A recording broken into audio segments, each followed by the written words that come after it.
Hi Franklin, you called me yesterday but my battery was down so it tripped off. If I may ask, what is it you want to tell me?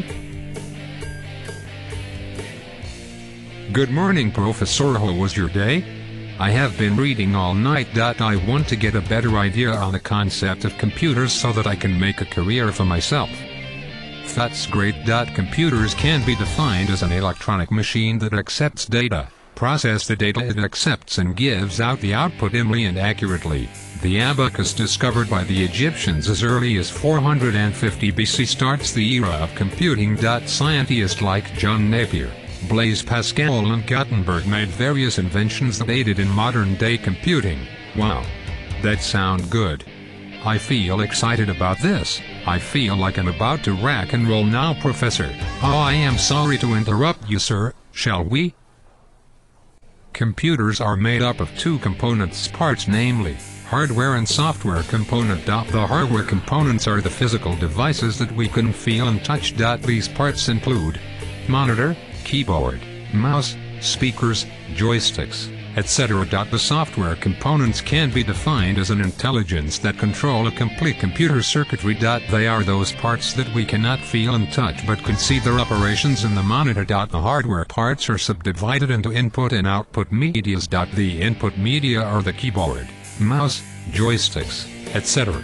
While the output media are the monitor, printers, speakers, etc. The computer are divided into 5 functional. Okay. Now I remember what I read in the software journal. Knowing the concept of computers can make me a guru in computing. Let's continue. The 5 functional units are the input units, the output unit, the control units, the arithmetic and logic unit, the storage units. The reasoning is carried out in the ALU section of the computer and it is located in the central processing unit. The logic reasoning of the computer is also carried out in the ALU. The software is divided into 2 parts, namely the system software and application software. An application software can be defined as a software that controls a particular task in the computer, like the MS Word application software. A system software can be defined as a software that controls all the operations carried out in the computer. An example is the operating system. The operating system is an executive program that governs and coordinates the activities and operation of the various components of a computer. They are the interface between the users and the computer system. They help manage the system resources. Wow, that's great. I like that.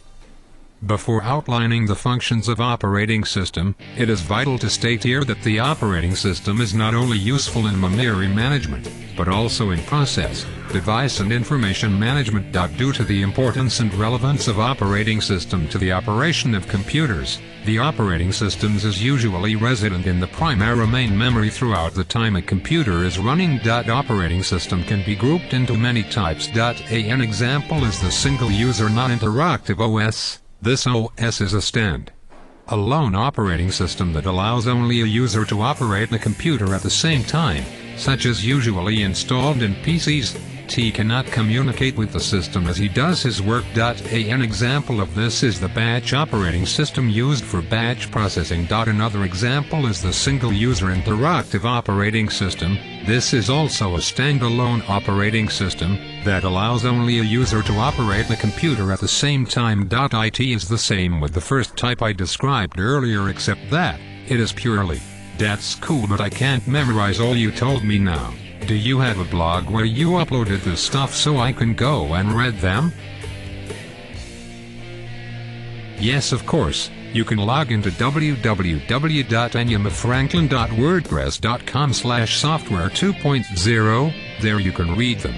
Another type of OS is the multi-user OS. It allows more than one person to use the computer at the same time. It allows communication between personal computers and permits sharing of files and peripheral devices such as printers, disks and tapes. The functions of the operating system is as follows. When it boots the computer at power on, it manages other devices connected to the computer. It is a file and disk manager. The operating system starts your program and takes over when it stops. It communicates between users in a multi-user system and controls allocation of resources to each user. You can visit my webpage or book a personal appointment with me.